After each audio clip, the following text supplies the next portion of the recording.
Welcome to a special commentary edition of the Agile Engineering Deep Dive podcast. I'm Alessandro Guida, and today we're taking a step away from architecture, dependencies, and engineering rigor to explore something far more mysterious, the Human AI Detector. This episode is a bit different. It's lighter, funnier, and born from the everyday comedy of modern work culture. Especially the parts that make you shake your head and laugh because, well, we've all seen it. You know the story.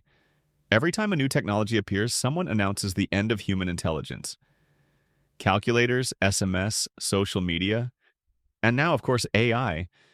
And in the middle of all this, we have a fascinating species emerging in the hiring ecosystem. People who proudly help others use AI while simultaneously rejecting candidates for using AI. Yes, it's ironic. Yes, it's hilarious. And yes, it tells us something meaningful about how organizations absorb or resist change. So today we'll have a bit of fun with this topic while reflecting on why certain attitudes persist, what they say about digital literacy, and why judging tools instead of truth might be one of the strangest hiring trends of 2025. Let's dive in with a smile.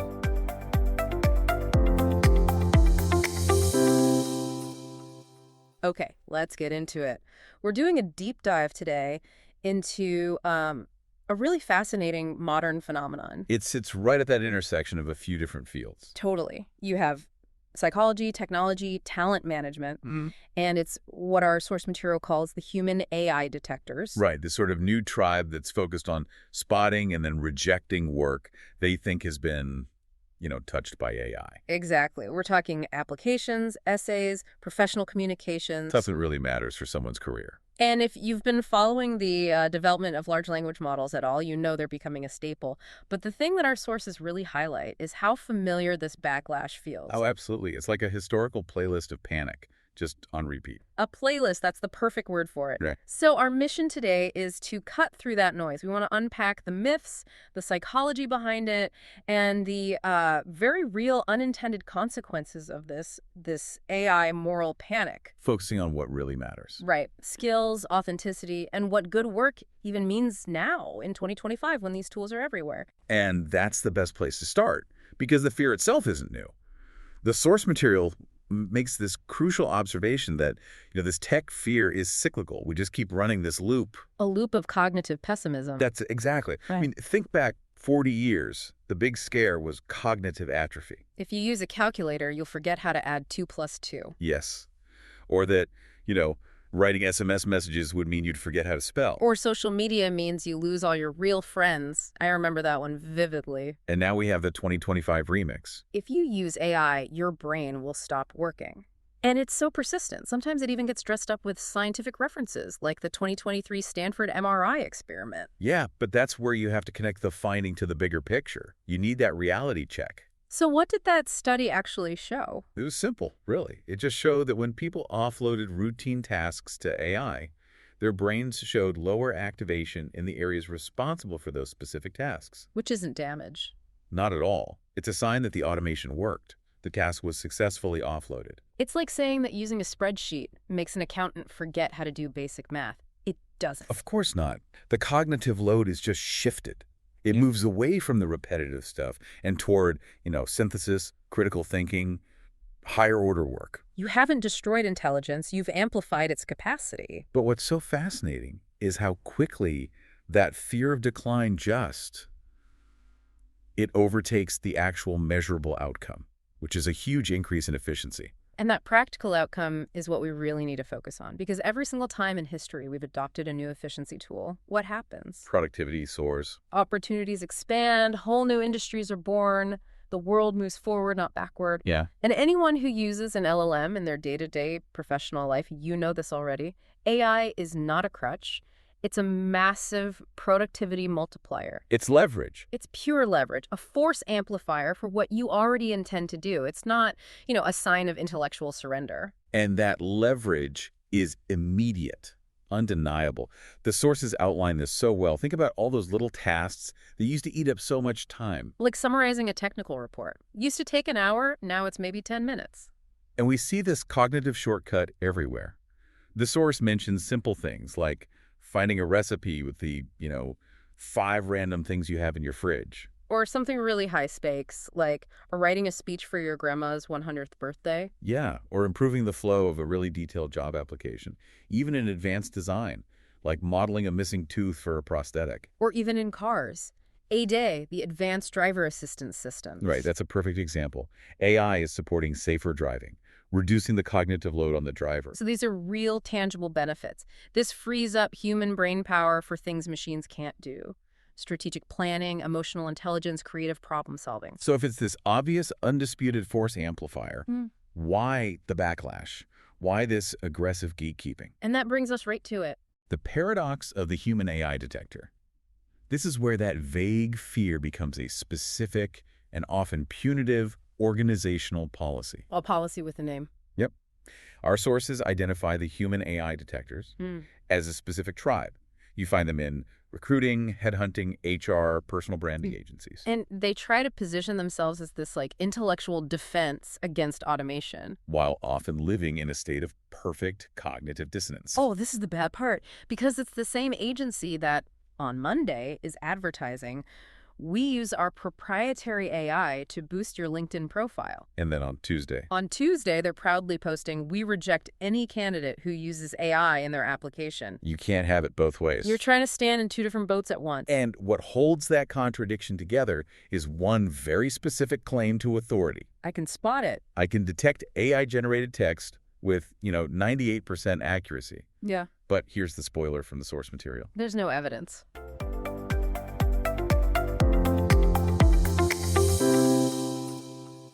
Zero. No reliable published evidence supports this. Independent tests show that the accuracy of these detectors, human or machine, is only slightly better than a coin toss. Just random guessing. So why do they fail so badly? What are they even looking for? They're looking at the wrong metrics. They often focus on things like low perplexity or low burstiness. Okay, break those down. What's perplexity? Perplexity just measures how predictable the next word in a sentence is. AI models are trained to be clear and predictable. And burstiness. That measures the variation in sentence length and structure. AI often writes in very even, well-structured ways. Okay, so the AI writes clearly and predictably. Exactly.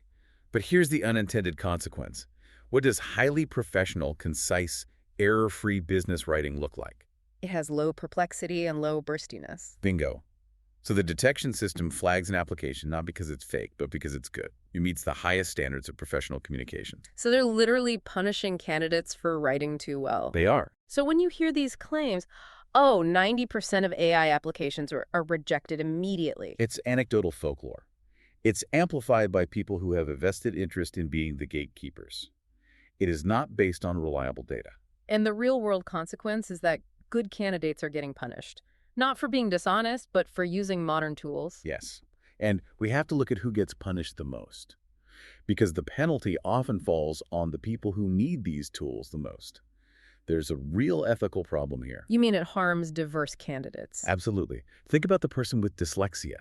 They might use an AI tool not to invent skills, but just to make sure their brilliant ideas aren't hidden by a spelling error. Or a highly qualified non-native English speaker. A perfect example. They use AI to fix grammar mistakes that might get them unfairly screened out by an automated HR filter. In those cases, AI is an equalizer. It's a tool for inclusion. So rejecting that application isn't rejecting a liar. It's rejecting someone who used a legitimate tool to communicate their competence clearly. Which is where we need to take a step back and ask what the job of a recruiter even is. Right. They're not the language model police. Their job is to validate competence. And the source material argues so forcefully that if you just focus on the substance, the only thing that matters is the content true? That's the real question. We have to separate deception from professionalism. If someone uses an LLM to invent a job they never had or to lie about their results, They should be rejected, of course. That's fraud. it's always been a firing offense, whether you wrote it with a quill pen or an API. But using a tool for polish, for better flow, for clearer syntax, for taking 20 years of amazing experience and making it fit into 3 sharp paragraphs. That's not deception. That is effective communication. That is leveraging an efficiency tool. It's absurd when you think about it in any other profession. Imagine telling an engineer, no CAD software for you, draw these complex blueprints by hand to prove you're authentic. Or telling a finance applicant, you had to do all these calculations on an abacus. No Excel allowed. You'd immediately see that the gatekeeper was prioritizing nostalgia over actual competence. And history confirms this. People have been polishing their CVs, embellishing their stories, getting help from editors for a century. If being too good to be true was a disqualifier, we'd have no candidates left. The problem isn't the polish, it's judging the tool instead of the talent. The entire conversation has to shift. Instead of wasting resources on this futile, unreliable game of AI detection. The focus should be on verification. Yes, validate the claims. Does the candidate's portfolio back up what they wrote? Can they do the job in a skills assessment? So the message from our sources is really clear. It's a plea, really. A plea to stop the panic and refocus. Judge the substance, not the syntax. Judge the competence, not the tool. And most importantly, judge the authenticity, the experience, not the language model they used to describe it. So the core takeaway for you, the learner, as you're navigating all this, is that your next star hire, they're probably going to be someone who knows exactly how to use the tools of 2025. They're maximizing their leverage. They're not being intellectually lazy. Right. And this brings up a really important final thought, a provocative question for you to mull over. Okay. If we accept that new tech always leads to massive productivity gains, and these AI tools are only getting better, they're going to raise the baseline for all written communication. The perfect cover letter might become commonplace. So when that happens, what capability, beyond just the technical skill of writing, is going to define professionalism? What defines originality or critical thinking when the polish is a given? We're finally being forced to judge the ideas, not the handwriting, the content over the calligraphy. And that's a deep dive that's waiting for all of us.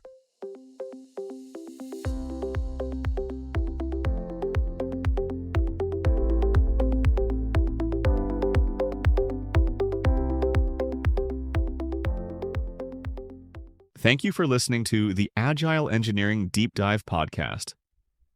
If today's episode gave you new insight into working across teams or highlighted the role of discipline in achieving real agility, feel free to share it with your colleagues or your network. You can find the full written article along with previous episodes in the Agile Software Engineering newsletter on LinkedIn. And if you have thoughts, questions, or examples from your own organization, I'd be happy to hear from you. Your experiences help shape what we explore next. Thanks again for tuning in, and I'll see you in the next episode.